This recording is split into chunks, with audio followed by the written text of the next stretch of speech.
Hola, buenas tardes, mi nombre es Anel Fernández y el propósito de este video es el proyecto final, presentación oral de biliteracidad. A continuación responderé algunas preguntas dando a conocer los puntos importantes que aprendimos en esta clase. Pregunta número 1. ¿Cómo se desarrolla la lectoescritura? El desarrollo de la lectoescritura implica los siguientes pasos en el proceso de la conciencia cognitiva. Primero, pasar a la no conciencia de la relación entre la escritura y el lenguaje hablado, asociar lo escrito con el lenguaje oral y el dominio de los signos escritos. De segunda manera, es pasar del proceso de operaciones conscientes como la individualización de los fonemas, la representación de estos fonemas en letras, la síntesis de las letras en la palabra, la organización de la palabra, a la automatización de estas operaciones, el dominio de texto escrito y lenguaje escrito. En este caso, el lenguaje escrito es una forma compleja de actividad analítica, en la cual la tarea fundamental es la toma de conciencia de la construcción lógica de la idea. Pregunta número 2. ¿Cuáles son los componentes interrelacionados de la lectura o lectoescritura? Los que mencioné yo fueron el lenguaje oral, o se podría decir el lenguaje expresivo de otra manera, luego la conciencia fonológica, después el reconocimiento de grafías y para terminar el inicio de la escritura. Pregunta número 3. ¿Qué es la biliteracidad y cómo pueden los maestros facilitar su desarrollo? La biliteracidad es el uso oral y escrito, o como lo menciona el libro de Escamilla, la capacidad de leer o escribir con altos niveles de comprensión en los dos idiomas, mediante el uso adecuado de los sistemas gramáticos. Después tenemos que los maestros pueden llegar a facilitar su desarrollo usando actividades de alfabetización en inglés, en español también, poniendo la importancia en la sección de metalenguaje, oralidad, la escritura, entre otros. Pregunta número 4. ¿Cómo evalúa el desarrollo de la biliteracidad de los alumnos emergentes bilingües? Como menciona en el libro, varias técnicas de cómo podríamos llegar a evaluar su desarrollo del estudiante.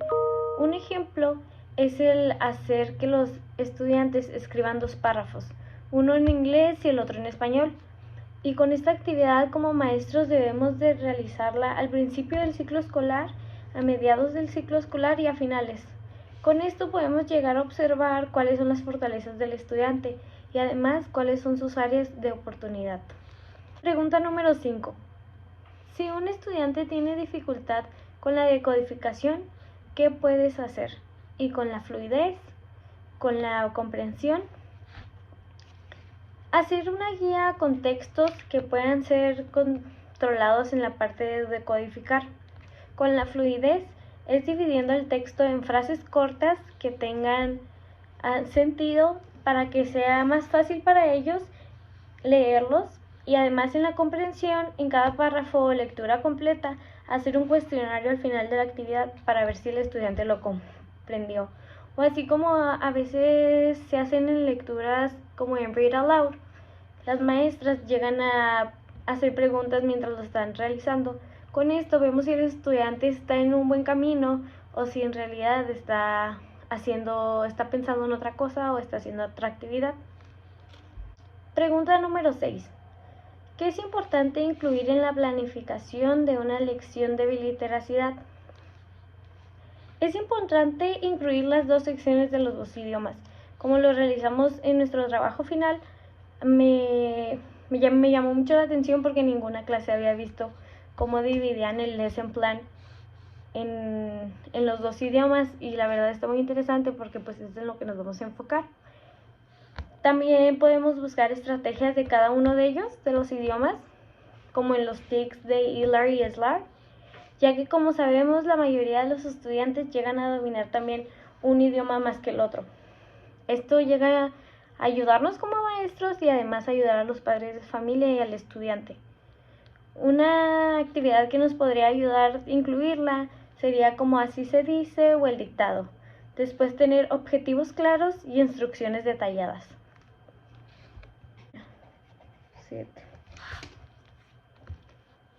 Pregunta número 7. ¿Para qué sirven los tics de SLART y LART? ¿Cuáles son sus semejanzas y diferencias entre ellas? Los tics, como sabemos, son estrategias que se utilizan en Texas, que son detalladas en los requisitos curriculares para cada grado. SLART y LART llegan a ser similares ya que tienen metas para cada uno de los estudiantes o objetivos que deben de cumplir al terminar la lección. Son similares cuando son de kinder a primer grado o segundo, porque se enfoca más en la lectura, en cómo escriben, en las vocales, pero cada vez que van creciendo más llegan a ser más diferentes, ya que dominaron esos puntos de la lectura, las vocales, cómo escribir. Y el ELART es el de English Language Arts and Reading. Es el que nos enfocamos la mayoría del tiempo cuando no se utiliza lo bilingüe. Y tenemos el SLART, que es el Spanish Language Arts and Reading, que es la versión pero en español. Pregunta número 8. ¿Cuál es la diferencia entre la oralidad y el lenguaje oral? ¿Por qué es importante la oralidad en el desarrollo de la biliteracidad? El desarrollo del lenguaje oral se trata de aprender las palabras que son necesarias diariamente para que la persona pueda comunicarse de manera informal. En el caso de la oralidad es cuando la persona practica palabras más académicamente, en un ambiente más formal. Es como el lenguaje que utilizas en tu vida cotidiana y el lenguaje que utilizas cuando le mandas un correo a un profesor o cuando estás en una junta.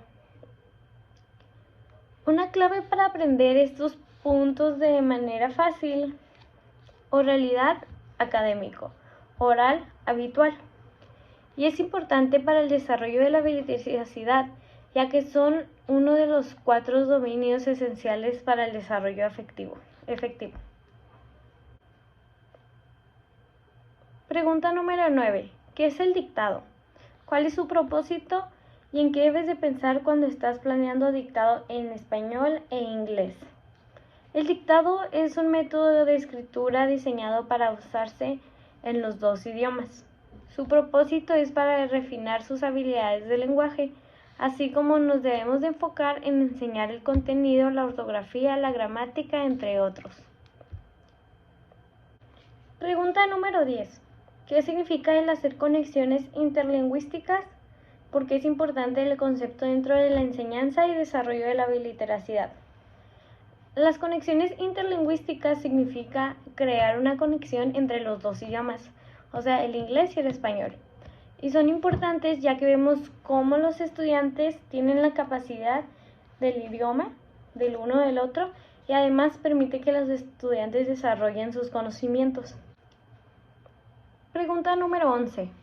¿Qué es la metalingüística y cuál es su propósito dentro de la enseñanza de la biliteracidad? Como mencionan en el libro, la metalingüística es pensar y hablar sobre el lenguaje, y en caso de la biliteracidad, comprender la relación entre y dentro de los lenguajes, ya que implica el movimiento o transacción del inglés al español o al revés, el español al inglés. Esta fue la última pregunta del trabajo final. Espero y les haya agradado el video y además que se hayan informado de algunos puntos que aprendimos más de esta clase. Agradezco sus atenciones y que tengan una feliz Navidad.